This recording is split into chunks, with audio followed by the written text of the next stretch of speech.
Baik, saya akan menjelaskan proses metabolisme nutrisi. Proses metabolisme nutrisi adalah rangkaian proses biokimia di dalam tubuh untuk berfungsi untuk mengubah zat makanan menjadi energi serta senyawa yang dibutuhkan oleh tubuh. Tiga sumber nutrisi utama yang mengalami metabolisme adalah karbohidrat, protein, dan lemak.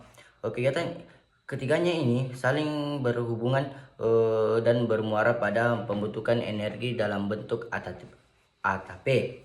Baik, saya akan menjelaskan proses metabolisme pada karbohidrat. Bisa kita lihat di sini proses metabolisme karbohidrat pada karbohidrat. Karbohidrat di sini dikonsumsi dalam bentuk polisakarida yang kemudian dipecahkan menjadi glukosa.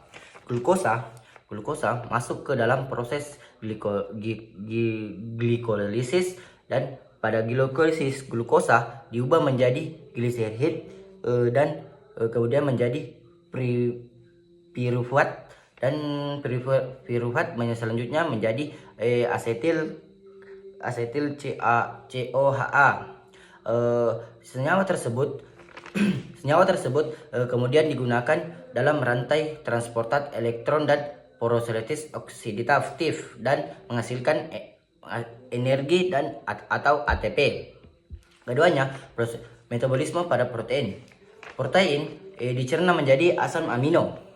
Asam amino mengalami proses diamilisis, yaitu pemisahan gugus amina. Gugus amina menghasilkan Na3 atau aminia yang bersifat toksik.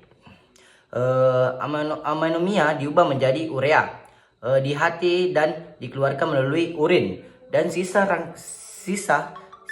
rangka karbon yang dari asam amino disebut asam keton. Ini asam keton. Asam keton dapat masuk ke jalur metabolisme energi dengan mengubah menjadi piruvat atau asetil CoA atau intermittent siklus Krebs. Ketiga, metabolisme pada lemak. Lemak dipecah menjadi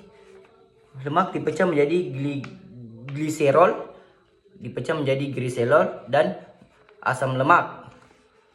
Asam gliserol dapat masuk ke jalur glikosis dan diubah menjadi gliserid.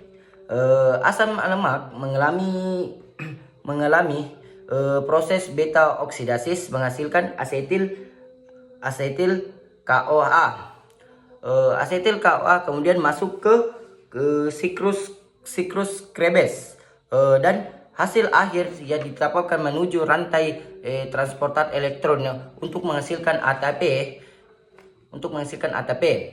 Ada yang terakhir itu siklus Krebs dan rantai transport elektron. Siklus Krebs merupakan pusat metabolisme karena penerimaan asetil CoA dari karbohidrat, protein, dan lemak. Siklus ini menghasilkan senyawa pembawa elektron NADH dan FeH2. Senyawa tersebut digunakan dalam rantai transporter elektron dan fosforilisasi oksidatif untuk menghasilkan energi terbesar dalam bentuk ATP. Baik, itulah penjelasan proses metabolisme pada nutrisi.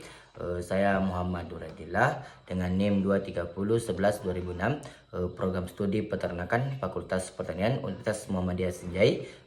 Pamit undur diri dengan ucapan bila bisa bilhaq, fastabiqul khairat. Assalamualaikum warahmatullahi wabarakatuh.